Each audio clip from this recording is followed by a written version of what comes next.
देखिए भैया, last class में मैंने ओम्स लॉ बताया था आपको। ओम्स लॉ का जो वीआई कर्व था, आईवी कर्व था, वो स्ट्रेट लाइन था। Ohm's law non ohmic substance के लिए, ओमिक सब्सटेंस है सब्सटेंस होते हैं जो ओम्स लॉ को फॉलो करते हैं, उन्हें ओमिक सब्सटेंस कहते हैं। और ऐसे का जो वीआई कर्व था वो स्ट्रेट लाइन जाता था, ठीक है। और जो नॉन ओमिक हुआ करता था वो टेढ़ा मेढ़ा आता था। मैंने स्लोप निकलवाया था, तो स्लोप ऑफ आईवी कर्व जो आया था उसके स्लोप की वैल्यू 1 में आ रही थी, यानी slope is inversely proportional to resistance था। जिस लाइन का स्लोप जितना ज्यादा आता था उसका रेजिस्टेंस उतना कम होता था, जिसका स्लोप जितना कम आता था उसका रेजिस्टेंस उतना ज्यादा। लास्ट क्लास में इसका डिस्कशन हुआ था, ठीक है।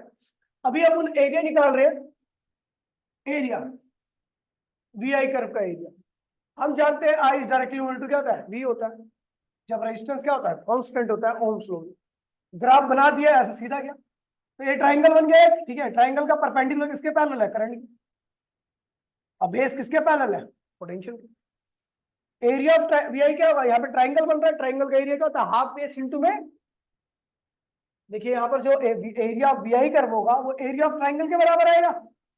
और जरूरी नहीं कि हमेशा ट्राइंगल बने, कुछ भी बन सकता है, ठीक है भैया। तो ट्राइंगल का एरिया क्या, हाफ बेस इनटू में परपेंडिकुलर।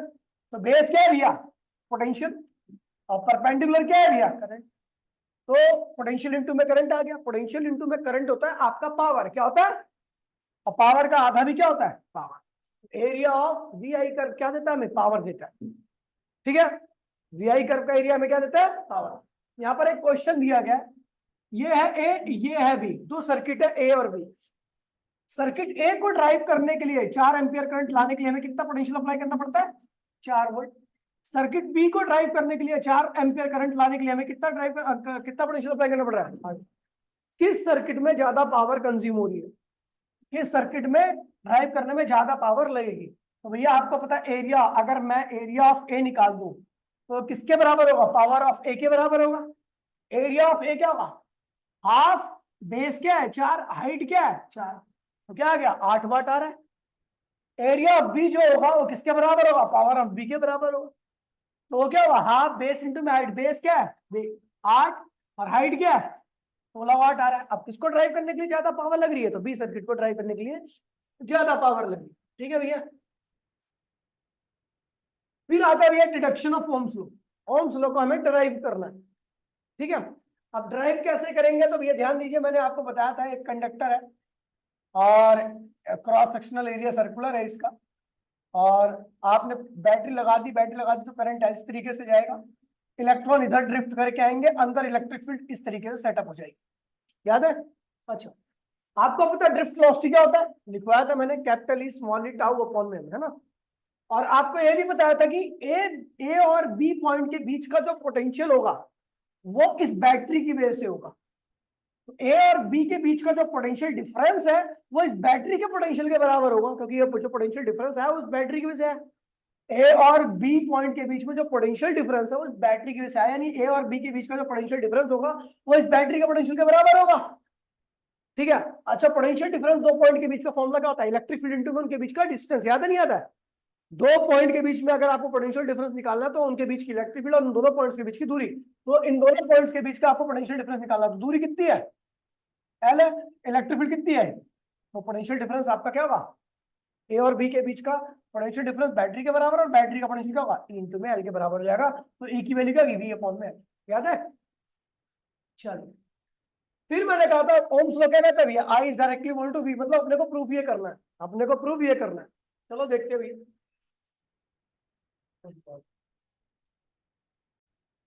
तो हमें पता था करंट इक्वल्स में क्या होता है, वी ना होता है, क्या होता है, याद है नहीं याद है। तो हमने भैया वी इसकी वैल्यू डाल दी, कैपिटल ई स्मॉल ई टाउ अपॉन में हम डाल दिया, कोई दिक्कत तो नहीं, क्योंकि हम ड्रिफ्ट लॉस की वैल्यू जानते हैं ऑलरेडी, ठीक है। अच्छा, ई की वैल्यू हम जानते हैं क्या थी, पोटेंशियल डिफरेंस अपॉन में लेंथ ऑफ कंडक्टर, तो हमने ई की जगह पे क्या लिख दिया, वी अपॉन में एल लिख दिया, कोई दिक्कत तो नहीं। फिर इसको अरेंज किया थोड़ा अपने पैटर्न से, ठीक है। तो ये क्या था, T double E N A, क्या बन गया, टीना, क्या बन गया, एम एल लिख दिया, और ये लिख दिया आपका पोटेंशियल, जो ये था ना पोटेंशियल वो इधर लिख दिया। अब हम बात करें कांस्टेंट टेम्परेचर की, तो यदि हम टेम्परेचर को कांस्टेंट कर देते हैं तो आपको बता दूं कि टेम्परेचर कांस्टेंट करते के साथ ही वाइब्रेशनल एनर्जी कांस्टेंट हो जाती है, वाइब्रेशनल एनर्जी कांस्टेंट होते के साथ ही नंबर ऑफ कोलिजन कांस्टेंट हो जाते हैं पर सेकंड में।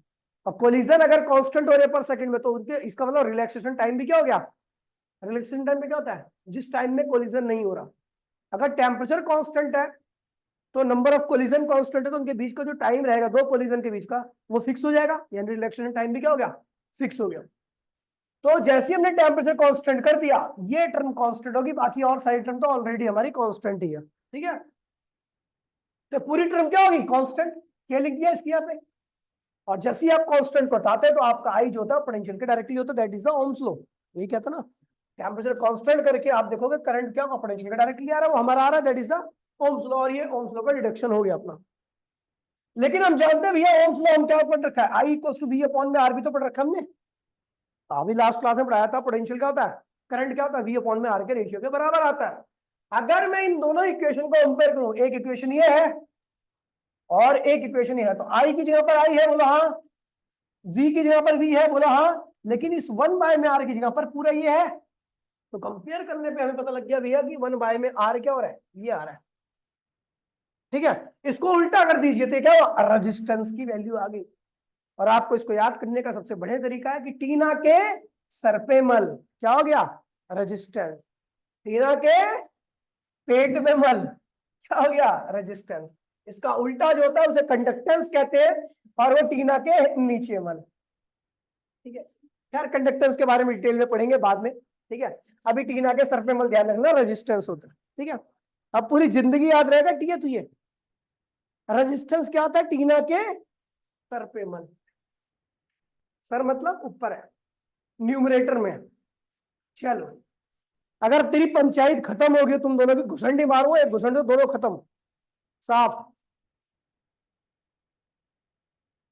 देखिए भैया फैक्ट बहुत प्यारा पॉइंट है, बहुत प्यारा टॉपिक है ये, और ये मैं जिस तरीके से मैं करा रहा हूँ आपको पूरी जिंदगी याद रहेगा, ठीक है। बहुत अगर लिखवाऊंगा तो 2 पेज 4-5 भर जाएंगे, लेकिन फायदा क्या है, हमें तो समझना है ना चीजों को। फैक्टर अफेक्टिंग द रेजिस्टेंस, ऐसे कौन से फैक्टर्स हैं जो रेजिस्टेंस को अपने चपेट में लेते हैं। रेजिस्टेंस हमने पढ़ लिया, भैया याद होगा, टीना के सर पे मल, ठीक है। एम क्या है, मास ऑफ करंट कैरियर। अब देखिए करंट कैरियर का मास अलग अलग भी हो सकता है, अलग अलग कंडीशन में। मेटल की बात करूं तो करंट कैरियर इलेक्ट्रॉन्स होते हैं, इलेक्ट्रॉन का मास एक जैसा होता है सबका। आयंस, आयनिक सॉल्यूशन की बात करूं तो वहां पर करंट कैरियर कौन होते हैं, आयंस होते हैं, सोडियम Na+, Cl-, ठीक है। तो कुछ लिखा देगा, अरे छेड़ा भाग में कर। हाँ बेटा, तू भी अपने मम्मी पापा की सबसे पहली मिस्टेक है। हाँ फालतू का है, कोई अटेंशन पाने के लिए आ जाता हूँ, अटेंशन पाने के लिए, ठीक है। ठीक है भैया, तो ये हो गया एम क्या, करंट कैरियर का मास है। करंट कैरियर का मास अलग अलग कंडीशन में क्या होता है, अलग अलग होता है, ठीक है। आयनिक सॉल्यूशन में आयन हो जाते हैं, सोडियम का NaCl का अगर आयन बनाऊं, सॉल्यूशन बनाऊं, तो वहां पे क्लोरीन अलग मास लेता है, सोडियम अलग मास लेता है ना। तो आयनिक सॉल्यूशन मतलब कि करंट कैरियर के मास का अगर डिफरेंट करें तो मास वेरिएबल हो सकता है अलग अलग सिचुएशन में। लेंथ भी वेरिएबल हो ही सकती है, ठीक है। खुड़क बच रही है इसमें, अब नहीं आएगा ना वो, अब वो बैठ रहेगा।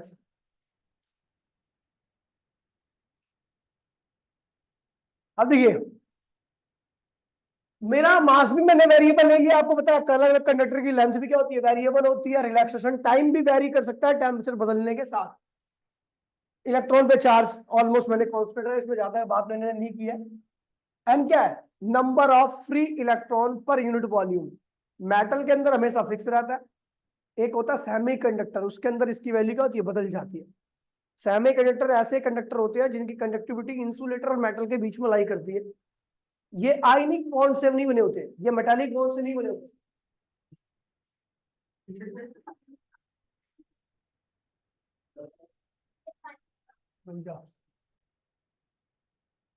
खाली टाइम बैठा होगा कर रहा हूँ, चलो ये ठीक है, छोड़ो हटाओ हमारे क्या।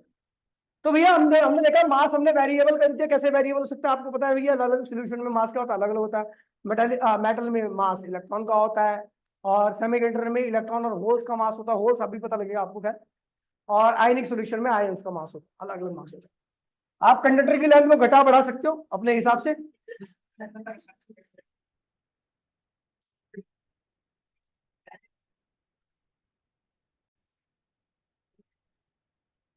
ठीक है भैया, तो छोड़ो, टाइम खराब होगा। ठीक है, तो मैंने, और रिलेक्शन टाइम को भी हम क्या करते हैं, बदल सकते हैं। ठीक है, टेम्परेचर को बदल के, है ना। टेम्परेचर बदलोगे तो आपको पता है रिलैक्सेशन टाइम बदलेगा। टेम्परेचर कम रहेगा तो कोलिजन कम होते हैं, और कोलिजन कम होगी तो रिलैक्सेशन टाइम क्या होगा, ज्यादा होगा। और टेम्परेचर ज्यादा कर दोगे तो कोलिजन की संख्या क्या होगी, बढ़ जाएगी, और रिलैक्सेशन टाइम क्या होगा, कम हो जाएगा। ठीक है, एन जो होता है, मैंने बोला ये वेरिएबल हो सकता है। अगर मैं बात करूं मेटल के अलावा किसी और कंडक्टर के लिए, सेमी कंडक्टर एक ऐसा मटेरियल है जिसमें आप टेम्परेचर बढ़ाने पर एन की वैल्यू को बढ़ा या घटा सकते हो। ठीक है, अगला एरिया, एरिया भी आप घटा ही बढ़ा सकते हो कंडक्टर का जो आपको पास मिला हो। बात करते हैं भैया रेजिस्टेंस मास पे किस प्रकार से डिपेंड करता है। अभी तो डायरेक्टली है, लेकिन किस प्रकार से डिपेंड करता है ये भी देख लीजिए। मास बढ़ेगा तो आपको पता है डायरेक्टली का मतलब होता है कि रेजिस्टेंस भी बढ़ना चाहिए, लेकिन क्यों बढ़ना चाहिए, देखिए मेरा बड़ा सिंपल सा है। मास बढ़ेगा तो पार्टिकल का एक्सेलरेशन क्या हो जाएगा, कम हो जाएगा। एक्सेलरेशन कम हो जाएगा तो ड्रिफ्ट वेलोसिटी क्या होगी, कम हो जाएगी। ड्रिफ्ट वेलोसिटी कम होगी तो करंट क्या होगा, और करंट कम हो जाएगा तो रेजिस्टेंस क्या होगा, बढ़ जाएगा। ठीक है, यानी मास का इस प्रकार से इफेक्ट पड़ता है। यानी अगर आप इलेक्ट्रॉन की जगह पे प्रोटॉन को ले लेते और उसको चलाते ना, तो वो कम करंट देता, क्योंकि सर्किट उसके लिए ज्यादा रेजिस्टेंस कवर करता है, मास ज्यादा, एक्सेलरेशन कम, एक्सेलरेशन कम तो वेलोसिटी कम, वेलोसिटी कम तो रेजिस्टेंस, करंट कम, करंट कम तो रेजिस्टेंस ज्यादा, है ना। फिर आगे बढ़ते हैं लेंथ के डायरेक्टली है, सुन लीजिए। अब मान लीजिए मेरे कंडक्टर छोटा है, तो इलेक्ट्रॉन छोटे से कंडक्टर में एक दो कोलिजन के बाद पार कर जाएगा। लेकिन अगर कंडक्टर की लेंथ को बड़ा कर दिया, तो अब वो ज्यादा दूरी तय करेगा, इस दौरान में उसको कोलिजन भी क्या होंगे, ज्यादा होंगे। जब कोलिजन ज्यादा होंगे तो ये क्या होगा, एनर्जी में लॉस क्या होगा, बढ़ जाएगा। एनर्जी में लॉस बढ़ेगा तो ड्रिफ्ट वेलोसिटी क्या होगी, कम हो जाएगी। करंट कम हो जाएगा, रेजिस्टेंस क्या होगा, बढ़ेगा। तो ध्यान रखना, लेंथ बढ़ने पे नंबर ऑफ कोलिजन बढ़ जाएंगे, एनर्जी लॉस क्या होता है, बढ़ जाता है। कोलिजन, कोलिजन से क्या होता है, एनर्जी लॉस होता है। ड्रिफ्ट वेलोसिटी कम, करंट कम, और रेजिस्टेंस क्या होगा, बढ़ेगा। फिर आता है टाउ। अच्छा, ये वो टाइम है जिसमें कोलिजन नहीं होता, ये वो टाइम है। ठीक है, मैंने बता रखा आपको। तो अगर मान लीजिए आप टेम्परेचर को, टाउ को बढ़ा देते हो, टाउ बढ़ाने का मतलब है कि इसमें कोलिजन, कोलिजन ना होने का टाइम बढ़ गया। अगर टाइप कोलिजन ना होने का टाइम बढ़ गया, इसका मतलब कोलिजन की संख्या क्या होगी, कम होगी। कोलिजन की संख्या कम हो जाएगी तो ड्रिफ्ट वेलोसिटी क्या होगी, बढ़ जाएगी, एनर्जी में लॉस कम हो जाएगा, करंट बढ़ जाएगा, और रेजिस्टेंस क्या होगा, कम हो जाएगा, इस तरीके से। ठीक है, उसके बाद आ रही है एन, क्या है, सेमी कंडक्टर केस की बात कर रहा हूं मैं। बाकी मेटल केस में एन क्या होता है, कांस्टेंट होता है। सेमी कंडक्टर में टेम्परेचर बढ़ाने पर उसके बॉन्ड टूटते हैं सेमी कंडक्टर में, और जैसे ही बॉन्ड टूटेगा तो नंबर ऑफ फ्री इलेक्ट्रॉन की संख्या क्या होती है, बढ़ जाती है। और जब नंबर ऑफ फ्री इलेक्ट्रॉन बढ़ेंगे तो आपको पता है करंट क्या होता है, VDNA, वी ना, याद है। तो करंट किसके प्रोपोर्शनल है, एन के। यानी करंट भी क्या हुआ, बढ़ गया। जहां करंट बढ़ गया तो वहां पर रेजिस्टेंस क्या हुआ, घट गया। तो इस तरीके से इस प्रभाव, ठीक है। तो ये फैक्टर्स है जो अपना इफेक्ट दिखाते हैं किसके ऊपर, रेजिस्टेंस के ऊपर। आगे बढ़ते हैं। ठीक है, ये भी काफी इंपॉर्टेंट टॉपिक है, और लेकिन ये आज पूरा नहीं हो पाया था क्योंकि क्वेश्चंस इसके ऊपर बहुत सारे हैं, है ना, और बहुत बढ़िया टॉपिक है। ठीक है, कि आपको पता है टेम्परेचर का इफेक्ट रेजिस्टेंस पे होता है, कैसे होता है। तो भैया टेम्परेचर बढ़ाओगे तो वाइब्रेशन एनर्जी क्या होगी, बढ़ेगी। रैंडमनेस क्या होगी, बढ़ेगी। रैंडम बढ़ेगी तो नंबर ऑफ कोलिजन पर सेकंड क्या होंगे, बढ़ेंगे। एनर्जी लॉस क्या होगा, बढ़ जाएगा। ड्रिफ्ट लॉस क्या होगी, करंट क्या होगा, रेजिस्टेंस क्या होगा, बढ़ जाएगा। ठीक है, अब इस चीज को ध्यान रखना। ठीक है, R1 क्या है, रेजिस्टेंस ऑफ टेम्परेचर T1 में। अब एक बात और ध्यान सुन लो कि ऐसे मटेरियल होते हैं जिनका रेजिस्टेंस पहले से ही बहुत ज्यादा होता है। 0 डिग्री पर आप अलग अलग टाइप के मटेरियल को लोगे तो आपको दिखेगा कि उनका रेजिस्टेंस अलग अलग है, कुछ का ज्यादा कुछ का कम। जिसका 0 डिग्री पर ज्यादा होता है वो बैड कंडक्टर होता है, जिसका 0 डिग्री पर कम होता है वो गुड कंडक्टर होता है। कॉपर हो गया, सिल्वर हो गया, और गोल्ड हो गया, इनका रेजिस्टेंस काफी कम होता है 0 डिग्री पर। और जिसका रेजिस्टेंस बहुत कम होता है उनके अंदर अगर आप टेम्परेचर में बदलाव करोगे ना तो भी उनका रेजिस्टेंस बहुत ज्यादा नहीं बढ़ता। तो गुड कंडक्टर की यही प्रॉपर्टी होती है कि उनको इनिशियल रेजिस्टेंस तो कम होता ही होता है, साथ साथ में आप टेम्परेचर बढ़ाओगे तो भी रेजिस्टेंस ज्यादा बढ़ने वाला नहीं है। लेकिन जो बैड कंडक्टर होते हैं उनका इनिशियल रेजिस्टेंस भी ऑलरेडी बहुत ज्यादा होता है, और अगर आप टेम्परेचर में चेंज करते हो तो उनका रेजिस्टेंस में चेंज भी क्या आएगा, बहुत ज्यादा आएगा। समझ में बात नहीं। तो भैया ये चीजें ध्यान दो तो बड़ा आसान टॉपिक हो गया। R1 क्या है, रेजिस्टेंस एट टेम्परेचर T1, मतलब 0 डिग्री सेंटीग्रेड पे टेम्परेचर की बात हो रही है। T1 कौन सा है, 0 डिग्री सेंटीग्रेड। R2 क्या है, रेजिस्टेंस एंड टेम्परेचर T2। अब देखिए डेल्टा आर क्या है, चेंज इन रेजिस्टेंस, जो कि क्या होगा R2 माइनस R1 के बराबर आएगा। डेल्टा डी क्या है, चेंज इन टेम्परेचर, जो कि क्या होगा T2 माइनस T1 के बराबर आएगा। अब देखिए बाय ऑब्जर्वेशन हमने देखा कि भैया जो चेंज इन रेजिस्टेंस है वो इस बात पे डिपेंड करता है कि इनिशियल रेजिस्टेंस कितना है।